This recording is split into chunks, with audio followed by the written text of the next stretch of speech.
Sorry, guys. I'm going to get a little late start. Yeah. Go.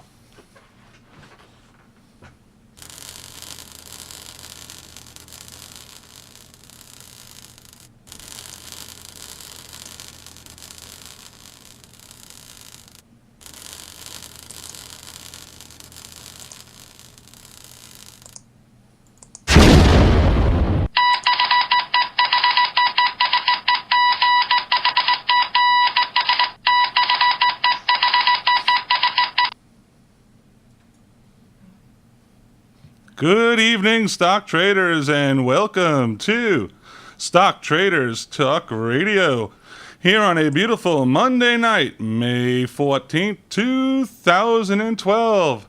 Joining me on tonight's program, I have Stock Sumo. Good evening, STT. How you doing? I am fantastic, sir. How about yourself? I'm doing lovely. That is good to hear.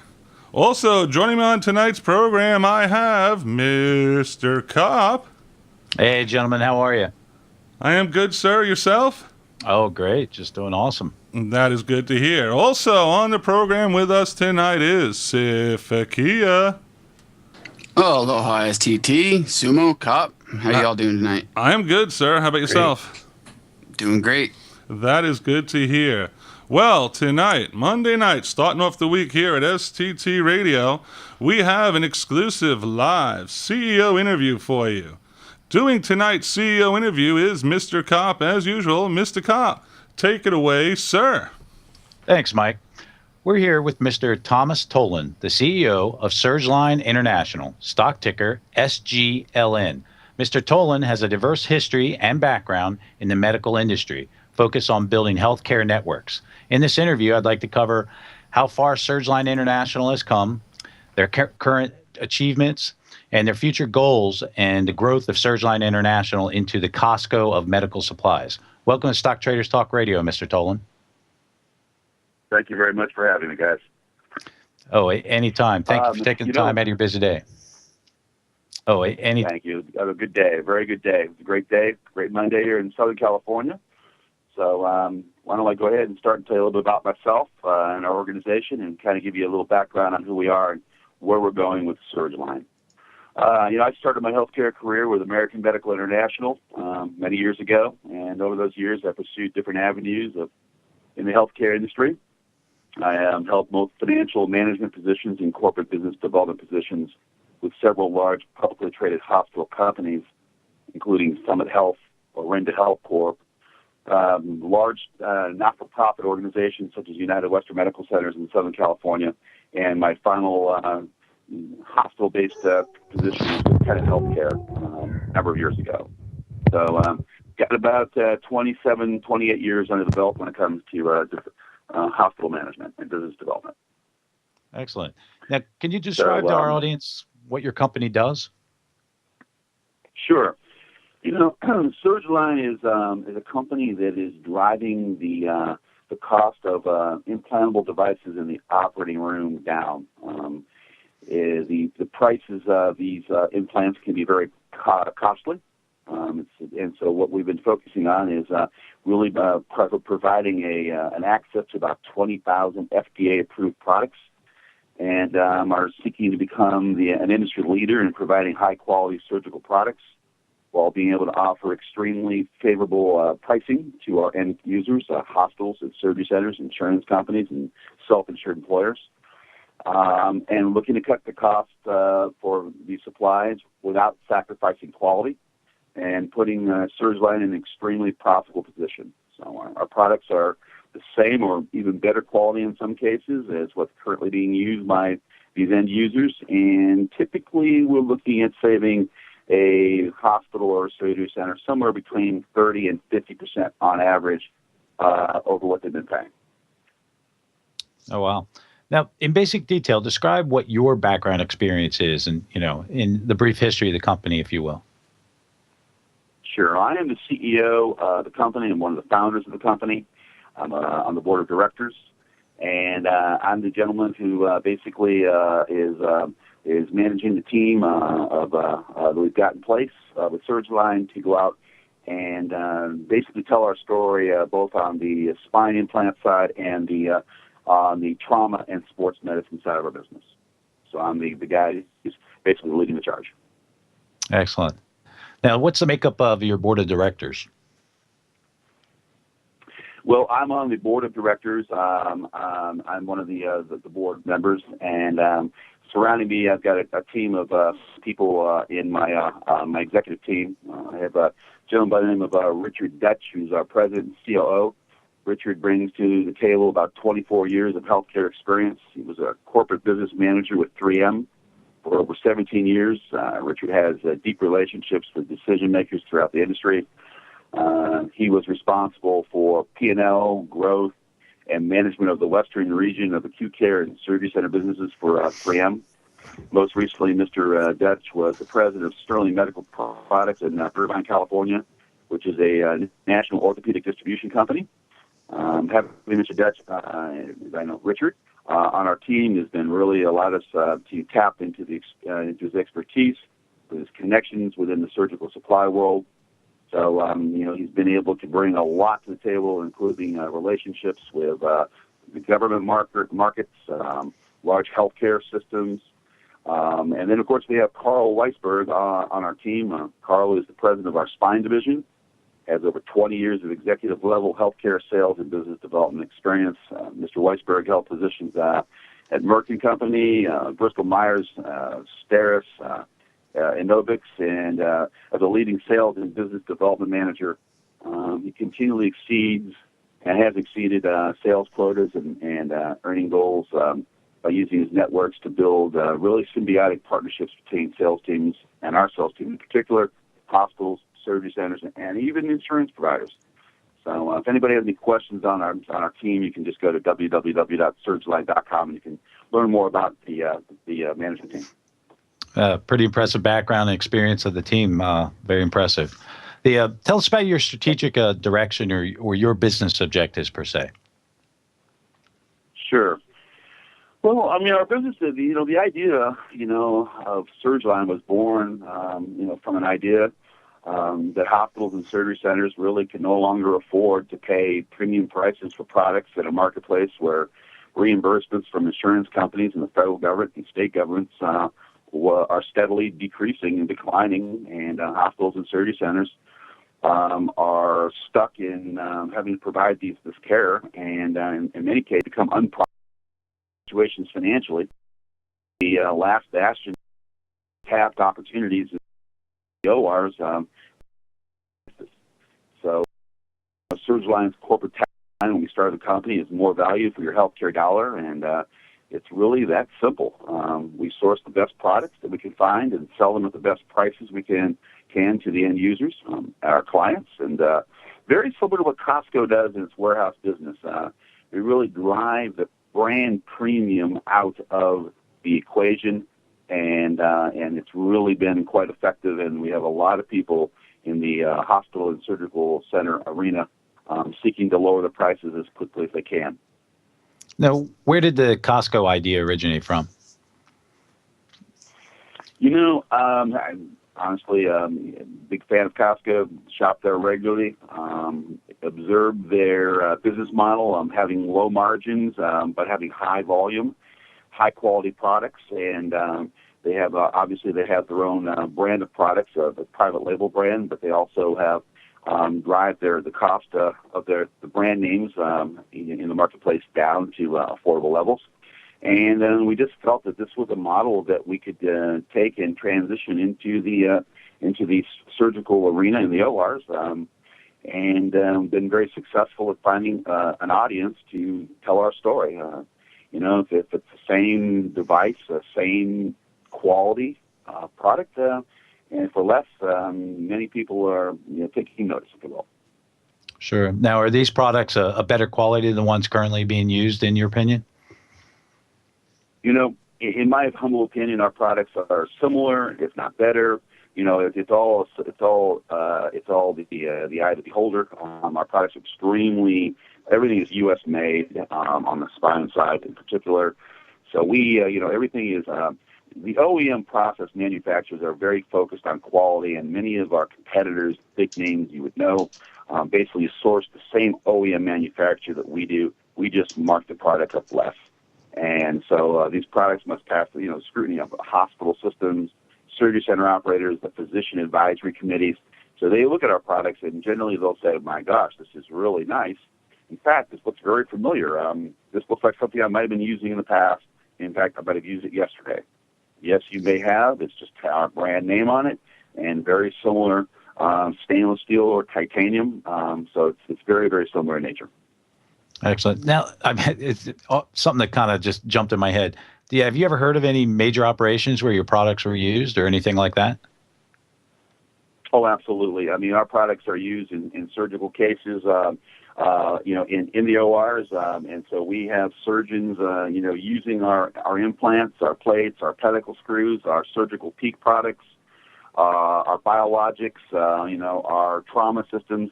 So we do have, surgeons using them, and of course we have to sign confidentiality agreements because when we have HIPAA concerns, Sure. we can never divulge, who those patients are. But clearly, our products are being used in the ORs as we speak, and they will be used substantially in the future. Now, can you elaborate on the significance of the market and, specific, what's the targeted audience for your products? The targeted audience is really we have multiple. We have the hospital, the acute care hospital, whether it's a community-based hospital, whether it's a chain of hospitals across the country, publicly traded. It could be the VA, the Veterans Administration. It could be a large not-for-profit hospital system. There are many, many different things. It could be a surgery center operator, a mom-and-pop, one-stop surgery center where you have 22 physician owners, or it could be a chain of surgery centers. And in some cases, it could be the employer, the self-insured employer, seeking out the most cost-effective pricing for implants and coming directly to us. And of course, all these things, they come from all different directions, but we have multiple clients, and really a real customer is the patient. So at the end of the day, these things are implanted in patients. We want the highest quality.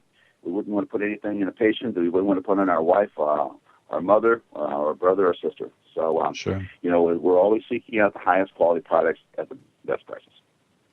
Now, I'm going to shift gears on you a little bit. Let's kind of go to your business plan. What phase would you describe to the audience as a snapshot of your current operations? The company's 14 months old, and it seems like a little longer than that, but it is 14 months old. And, if I equated it to a baseball game, I mean, we'd be in the bottom of the first inning. The company was founded Sure. March 2011. We just began to morph into a value leader for low-cost, high-quality products from the OR. So it's taking time to get our name out there. I mean, people come out and say, wow, where'd you guys come from?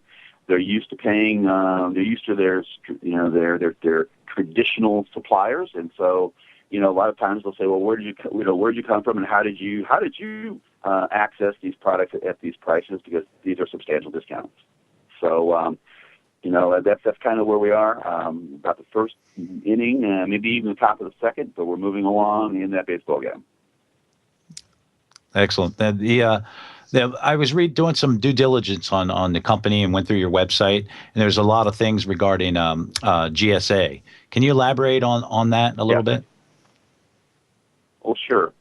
The GSA is in the VA, and of course the Veterans Administration is a very large provider to military retirees and others. And Richard Dutch in particular had a background and experience in his previous life with Sterling Medical, and he suggested that we begin to pursue avenues in the GSA arena. So we've spent quite a bit of time developing relationships with this governmental agency. You have to understand that they are the government, and they do move slowly, and sometimes they're unaware of market conditions for pricing. So you have to educate them, and you have to educate the physicians and the surgeons using the product. So really very exciting opportunity. We've been dealing with Vision 22 in Southern California, and other places as well. And so we really are positioning our products to be introduced into that marketplace and saving the federal government a lot of money. It's not uncommon for the VA to charge public information to pay almost $1,500 for a pedicle screw, and we can bring a similar pedicle screw in for half that amount and do quite well. So we're very excited about that part of the business.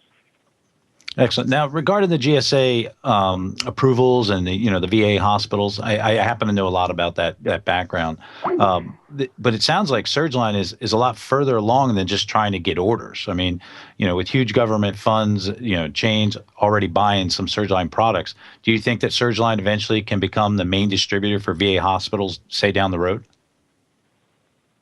Well, we certainly would love to have that happen. It's a process. It takes time. Sure. There are some very big names that have been in that space for many years, and we have to be able to demonstrate that we have like-kind quality. So what we do, we'll do product shows and fairs, and they can touch, feel, and compare our product quality to what they've been using. And so it's basically a show and tell, and getting out in front of the decision makers, the materials management folks, and others, and the physicians, and basically showing our products and showing them and demonstrating the savings. So that's really where we're going with this. Same quality products, if not higher, and lower cost. Now that you're venturing down into the next stage of your business plan, if you will, what do you see in the short term? Mm-hmm. Well, I think in the short term, I think we're going to position the company. We have positioned the company to be a transitional interrupter in the healthcare space, specifically the spine hardware space. We're not necessarily going out and trying to find the newest widget and gadget that cost 3 times the market price. We're typically looking for and seeking out products that have high value. They may have been in the marketplace for a number of years and have a very solid reputation for quality and their outcomes. So we're really looking to redefine the value proposition for surgical implants in the operating room. It's no secret that the federal government and all the insurance companies in the United States and beyond, outside our country, outside the U.S., are seeking to reduce their exposure to overpriced implants in the operating room. We're focusing on orthopedics and related products to that, but there are other things that go on as well, and with cardiac implants, or pacemakers, and lots of other things. But we're really focused on the orthopedic portion of the business. Now, will Surgeline International be announcing any upcoming contracts or anything of importance that potential shareholders could keep an eye out for? Absolutely. Of course, we're constantly developing new revenues in the market. Oftentimes, it'll be from relationships with people we know or introduced to through our distribution partners and others. But sometimes we'll get a phone call or a hit on our website from around the country. Happens on a regular basis. Please contact us. We'd like to talk to you about your products and how we can integrate these into our delivery system. So people hear about us on our website and make contact with us that way as well. Now, when we were reading on the company, some of your press releases, and we saw that Surgeline MDC Holdings LLC. What exactly is this, and do you guys expect any major revenue streams from it? Well, we believe that the physician needs to be right in the center of the decision process when we are going about our business.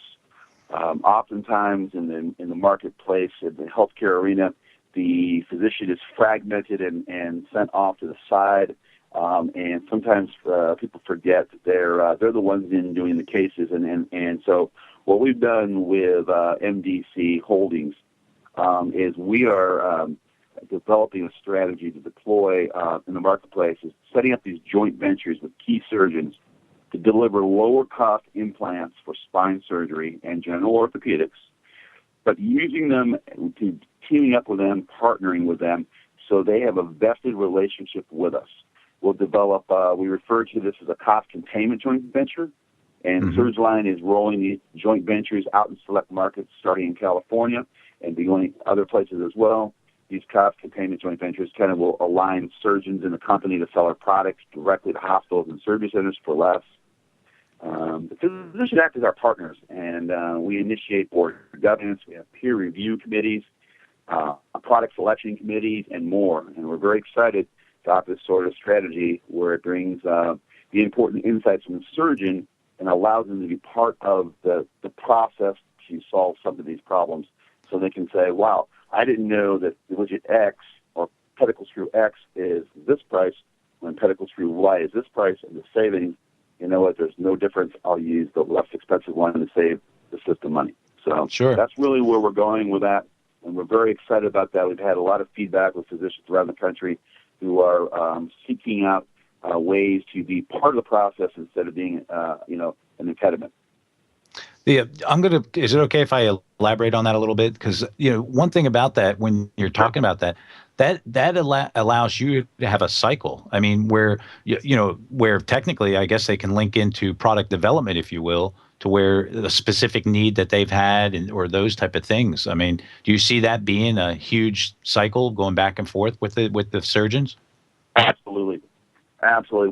Where situations arise and the physician comes to us, one of our partners in one of our joint ventures, and says, Tom, I think we should develop, a different type of handle or some kind of a device. We will work with them and our partners to develop, cutting edge products that will allow that physician to deploy that product to the marketplace, as long as it's not impinging upon anyone else's patent protections. But setting that aside, if they've got an idea that will be beneficial and more cost effective in the surgical case and how it's deployed, absolutely we'll work with them, and they'll gain a revenue stream opportunity from that, from their efforts on that. So that's a very good point. It's one of the things that we're really focusing on, and it's just a tremendous opportunity for us to develop new and deeper relationships with physicians. Yeah, I would agree. That's a tremendous win-win for everybody involved. Yeah, let's kind of shift gears again. I want to go into your alliances or your strategic partners. I mean, do you have any? And if you do, could you elaborate on how specifically what they're focusing on and the benefits they bring to your company? Sure. Well, we have several today. We currently have several alliances with stocking distributors. These folks are our distribution arm in many cases. They are the folks that have relationships with surgeons and healthcare providers, hospital systems, surgery centers. So as an example, Blue Water Surgical and those guys, they're in Ohio, talking to some very large folks in Ohio, and we'll be bringing back, they'll be working with us closely to develop relationships in that market, and who they're speaking to these are just gigantic operators of very large hospital systems in the Ohio marketplace. So we use we have a multitude of these. We're growing in our number of stocking distributors around the country. We're in negotiations with several as we speak, and we continue to bring these folks on to get deeper penetration. In many ways, we're a virtual company. We don't want to have your traditional heavy burdened organization with tons of FTEs eating up the margins. We want to have a lean machine and have people bring us business. They get paid when they bring us the business, but we don't incur overhead when not necessary, so that we can always keep our value proposition of generating revenues and profits to our shareholders. So, we have over 20,000 FDA-approved products, that we have access to, maybe even more. And we've been building these relationships and pushing these products downstream, so into larger healthcare chains and opportunities across the country. No, that's excellent. I would assume that you would immediately go to the third inning with some of those big contracts, huh? Exactly. Yeah. What we do, we're trying to hit doubles, singles. Occasionally we'll hit the home run, but the baseball analogy. I mean, we just put men on base so they can score, and so Sure. sometimes we really like to try to hit doubles and singles and really get those things pushed along and score runs on this thing. So third inning will be good. Now, regarding the management service organization piece, I was slightly confused with how that all links up with the GSA and the VA hospitals. Is that I assume that's some form of alliance to a certain degree, right? Yes, I mean, what we typically will do is we will find people with one of the things that we're trying to do is to find people with existing contractual relationships and business relationships with the VA hospitals. So going through and getting our own contracts in some ways may not be the most opportunistic for us because you have to offer as a federal government the lowest price at all times, equal or lower, to your lowest client.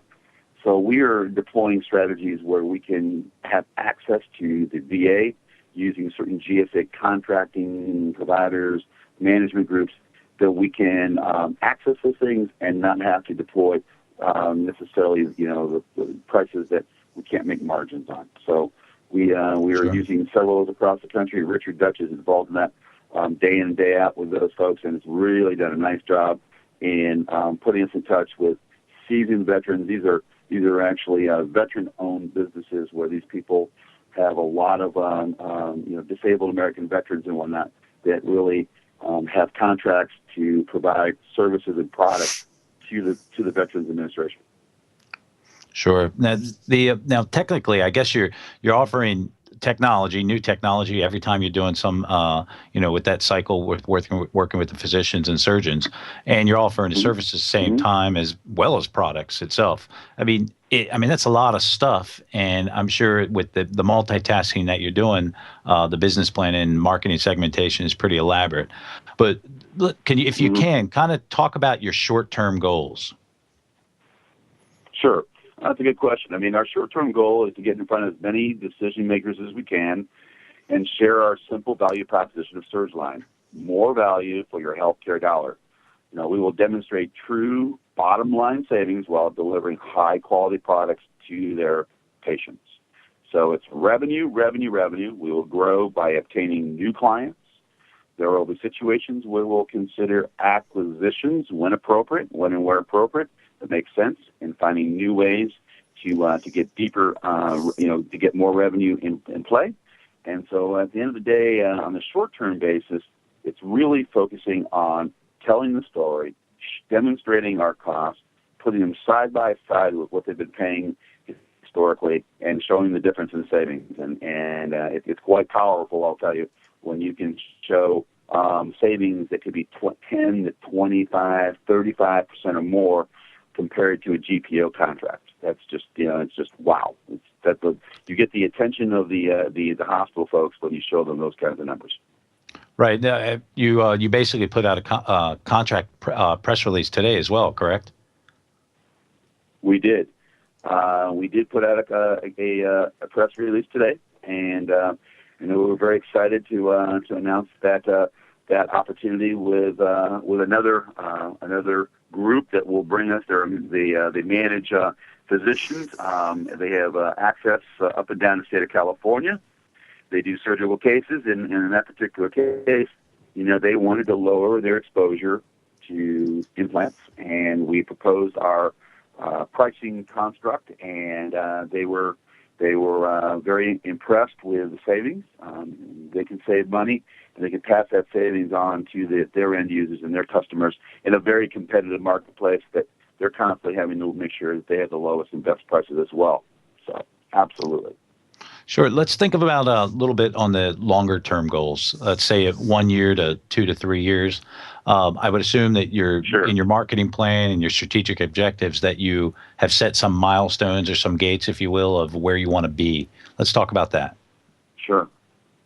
Well, number one, I mean, I'm glad you bring that up because we are planning not only short term, but we're looking long term. We are looking 3 to 5 years out. And we really see our company becoming a leader in the low-cost surgical implant space and aggressively expanding our market share and penetration.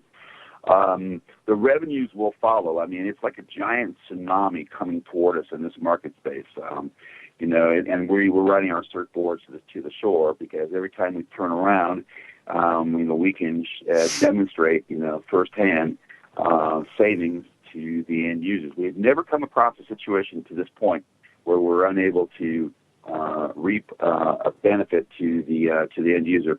There's in one case, and of course it's confidential, but there's one hospital system we were able to actually reduce their cost exposure in the ORs for spine hardware by 70%, and oh, wow. still do quite well for ourselves. Yes, absolutely.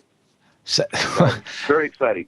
So really milestones, we really want to continue to grow. We obviously want to get ourselves into the 10 million, 20 million as we grow in revenue streams, as we begin to grow our model, more and more revenue coming in, and generate nice profits to the bottom line. well, that's interesting that you mentioned the 70% off. I mean, normally when you associate healthcare and those type of things, it's always high costs increasing. So you're kind of basically flipping the script there a little bit and doing the opposite of that. You're trying to decrease costs. We're trying to decrease costs because at the end of the day, we're tasked with. We'll get a phone call from folks, maybe a major hospital system that is looking to is questioning their strategy for, is this really the best we can do with our contracts in place currently? Let's go talk to these guys and see what they can do. And we come in and we can demonstrate, savings and substantial savings. I mean, maybe if they're really aggressive, it might be 10 or 15%. If they're not very aggressive and then taking around the ball, it could be 70%. So, but as a general rule, we're looking at 30 to 40% as a pretty general savings from our solutions. That's amazing because I mean, I'm just listening and hearing you talk about the things that you're talking about. You're driving down a path that most don't travel. I mean, that's pretty significant. We're one of the only people in that pathway right now, I'll be honest with you, because, we're not exactly looking to be the most popular kids on the block because, everyone else is trying to keep their margins up as high as they can. Publicly traded companies, and they've got to protect their revenues and all their employees, and they've got nice lunch rooms with helicopters flying around, and they've got a lot of overhead. We're lean and mean, and we believe that we can encroach and nibble away at those guys' feet, legs, and arms, and before you know it, they look around and say, what the heck happened to us, and where did our business go? It's always a compliment. When you tell a hospital operator, absolutely. Well, when we tell a hospital operator that, you've been paying 40% too much for the last 5 years, they look at you, and oftentimes they're really upset because they feel they had a trusted relationship there, and we show them, well, here's the facts. If you'd like to take a look at them, here's the savings. So if you want to pull the trigger, we're ready to go. It's always nice when the competition starts figuring out who you are, huh? Yeah, I mean, it means you're doing something right, I'm going to shift gears again on you here. Let's go to potential investors, shareholder type questions. What is your current share structure?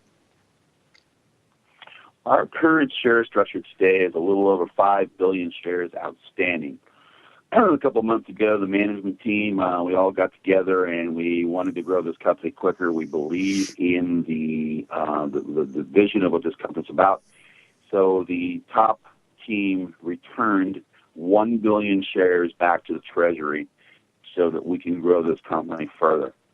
So each of us took a haircut on what we originally had invested in this thing, and so we now we gave back 1 billion shares. So there's about 5 billion shares outstanding, and that represents about 60%. Originally it was about 80%, but when you factor in what we gave back, we were about 60%. And in fact, we listened to shareholders' concerns, and they wanted to see growth and the authorized shares outstanding. We returned 1 billion shares to the Treasury. And we agreed to an additional 6-month lockup period on the restricted shares so that we can give them confidence that we are in this for the long term. So that was something we did. We thought was very good, and we really feel that it'll pay dividends in the long term. Oh yeah, anytime when insiders lock up their shares, that's normally a very, very good thing in a lot of ways. 1 billion, that's pretty significant. Yeah, it was 1 billion shares. So, it was something that we had to do. We felt that it was the appropriate thing to do and to grow this thing, and we really want to take those shares back in Treasury and not have to dilute people and ourselves and our shareholders. So we really, really wanted to make a statement and to drive the value to our shareholders. We have some amazing, very dedicated, very strong group of followers, and we totally appreciate their following us and support day in and day out. Gotcha. Now, just so I can make sure I hear you right, because I think it was a very big point, 80% is held by insiders? it was originally 80%. We gave $1 billion back, so it's roughly 60%.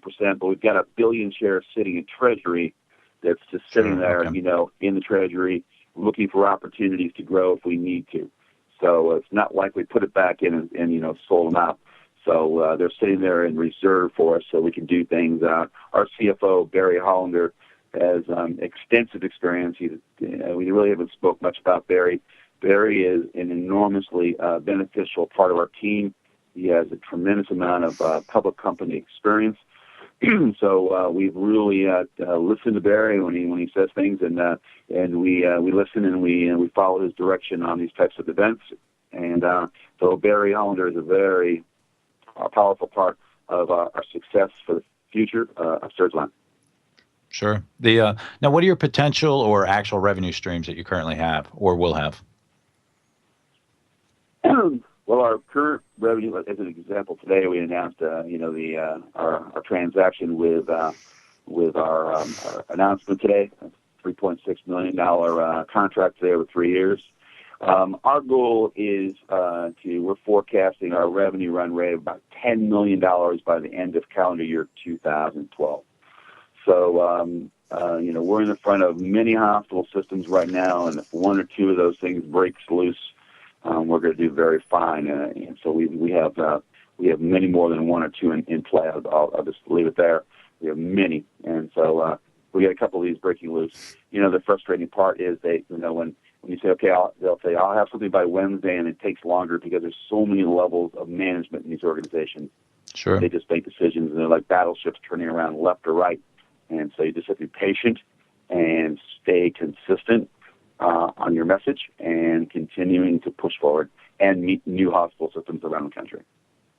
Now, what do you think is from a potential revenue streams? I mean, how big can this be? Well, this could be very, very large. I mean, the sky is the limit. It's a very, very big market, billions of dollars of market capitalization, billions of dollars of market opportunity and revenues. Obviously we want to make this as big as we possibly can without losing track of our core values. But, I'd be very happy if we got this thing into, the 8 and 9 digit revenues in the coming years, and sooner the better. And we believe that this can be a real reality. And so we're very excited about the opportunity. We're in the right place at the right time. And by the way, we've been talking pretty much exclusively about our initiatives inside the U.S. There will be initiatives outside the U.S. coming shortly as well. Those opportunities will begin to come to us as well. Our team has actually taken some steps in that direction, and so stay tuned. We'll be showing you some of those things as well. Oh, I would love to dive into a lot of that, but I know just I with my marketing experience and you cutting into pieces of your competitors' I guess area, if you will, and you're in creating your own niche market. I'm sure that your strategic marketing plan is probably a very kept secret in your house for sure. Absolutely. As it should be, and it's good luck driving down that path. Earlier you mentioned you have a website. What is it? It's www.surgeline. That's SURGLINE.com. All right, and is this the best resource for potential investors to learn more about your company? Absolutely, the website is the best place. We'll make we promise to do our best to keep everybody apprised of our progress. And keep everybody posted on what we're doing. Excellent. Now, what do you think makes Surgeline International a good investment for potential investors? I mean, more importantly, if you had a 5-minute elevator speech to give to a potential shareholder, what would it be? Well, to be honest with you, it's pretty simple. I mean, Surgeline's mission statement is to lower the cost of implantable devices in the operating room. With the onslaught of the Medicare beneficiaries coming on to the marketplace in the coming years, with all the pressures on the Medicaid business coming throughout the country, with health plans driving down costs, and everyone trying to keep costs down, there's a lot of pressure on that sector, and we're right in the middle of it as being the low-cost go-to team that can help them deliver savings.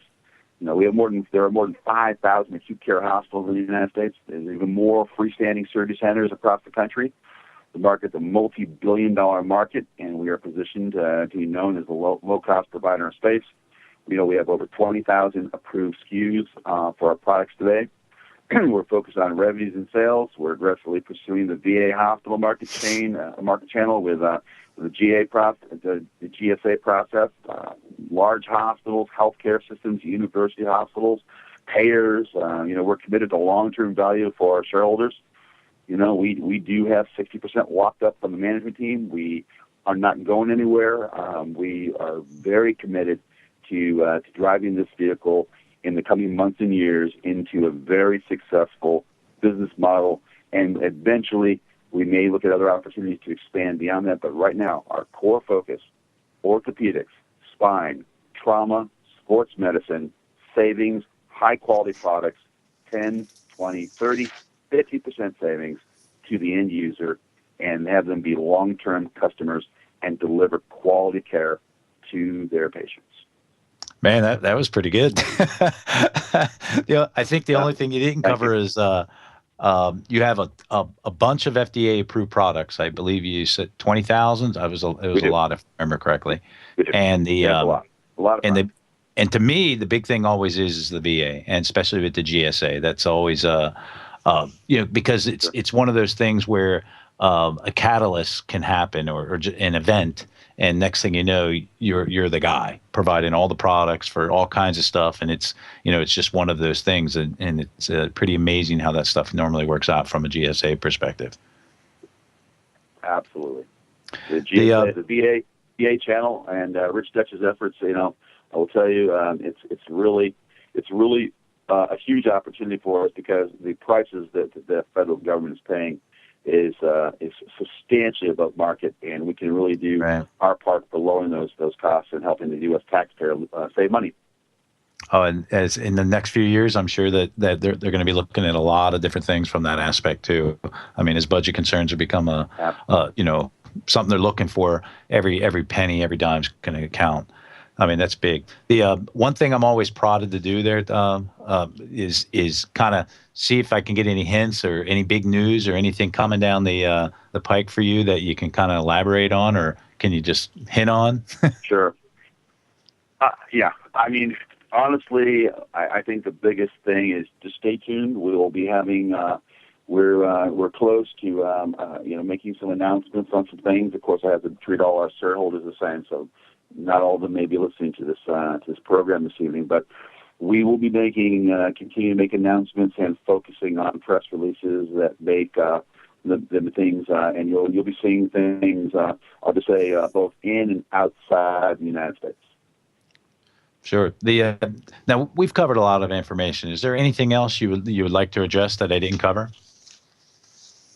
Well, I mean, I think the one thing that I like to really drive home is, we're a company that's positioned well. The timing couldn't be better. Orthopedic implants are the number 2 most costly exposure in a hospital system behind cardiac implants such as pacemakers. So that pedicle screw, plate, rod, that trauma tray, that screw, that plate, that nail system, these are all things that are implanted in patients every single day in the United States. It's not once in a while, it's daily. And so we are positioned and extremely focused on those things and trying to expand our offering. It takes time. I mean, we're 14 months old, so we're a young company. We're growing, and we're trying to get ahead of the curve and really make some really exciting things happen. And I would like to also drive home, once again, that we appreciate every single long-term investor in our company and those who have stuck through with us and really been there and every minute of this process. And we're very pleased and very blessed to have people who follow our initiative and believe in what we're doing. So thank you to all the folks that have been with us. And we look forward to some very exciting times in the near future and the long term. Hey, just keep hitting the singles there, Mr. Tolan, and the doubles and the triples and the home runs will come because clearly you definitely have a very good business plan and a very good direction. And if your market segmentation continues down the path that you're actually going, it's going to be some great things over the long haul. We'd like to thank you, of course, and for taking the time out to speak to our audience, and also would like to extend to you an open invitation to join us on the radio show anytime in the future. Anytime. I'd love to come back and give you updates on a regular basis. And I want to thank you for allowing us this opportunity to share our story, more value for your healthcare dollar, and we look forward to talking to you really soon. Thank you very much for the time. All right, sir. Have a good evening. You too. That was Mr. Thomas Tolan, the CEO of Surgeline International, stock ticker SGLN. Wow, gentlemen, that's amazing stuff where they're at. I mean, I didn't realize this company was that young. I thought it was older when I was going through this stuff. They've gotten pretty far in a short period of time. Yeah, that was a good interview there, Mr. Kopp. 10 million by the end of 2012. How do you beat that? It's 14 months old. Think about this. I mean, he's not going for the home runs, right? He's talking about. I like the way he does analogies. I mean, that's kind of the way we kind of speak a lot, and it means the guy's real and dedicated to what he's doing, and is just keeping it real. The thing that's amazing me: 14 months old, 20,000 FDA approved products. 20,000. I mean, that's not a small number. No, it's good stuff. I mean, a lot to look forward to there. That's for sure. I missed some of the interview because I was busy producing, as usual. But the stuff I caught is very intriguing. Sif, what was your take on it? Anything? It was an awesome interview. Top knocks it out of the park again. Doesn't hurt when you got a good CEO speaking. So good stuff. Very interesting. Yeah, he's pretty articulate. Oh, let me go back to something.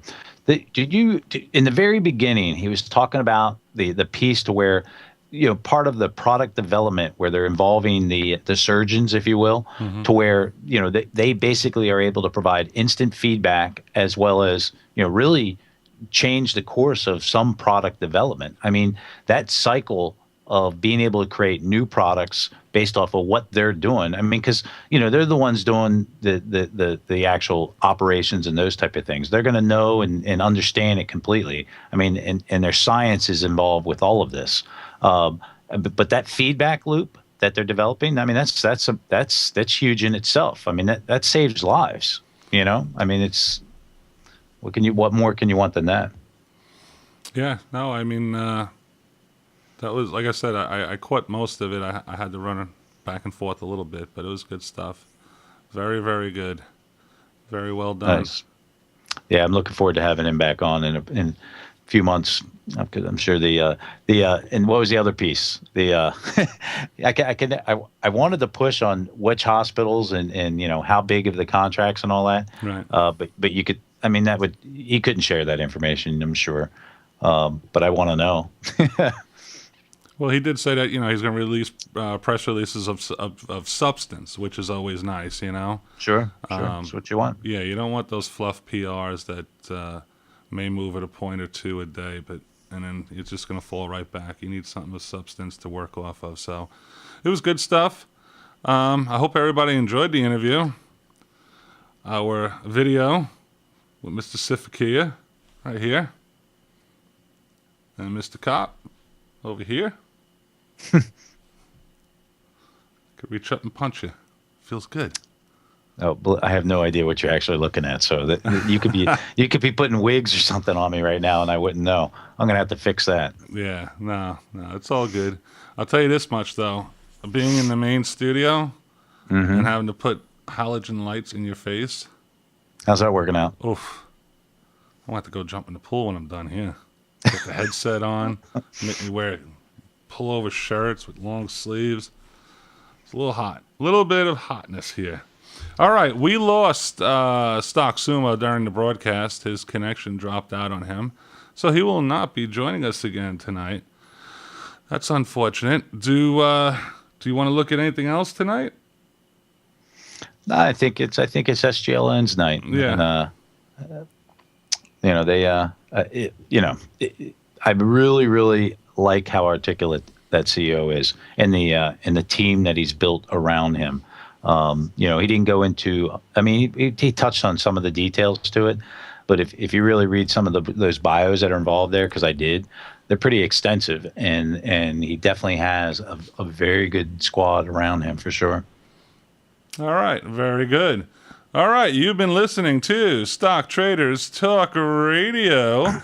From all of us here to all of you out there in Stock Traders Talk Radio listening land, we're wishing you the best in all your trades, and may your portfolios always be green. This is Stock Traders Talk Radio, and we are out. Aloha. See ya. Thank you for listening to Stock Traders Talk Radio. All views and topics talked about on Stock Traders Talk Radio is solely for entertainment purposes. We are not professional financial advisors and always recommend you seek the advice of a professional financial advisor. Never invest in any stock featured on our show unless you can afford to lose your entire investment.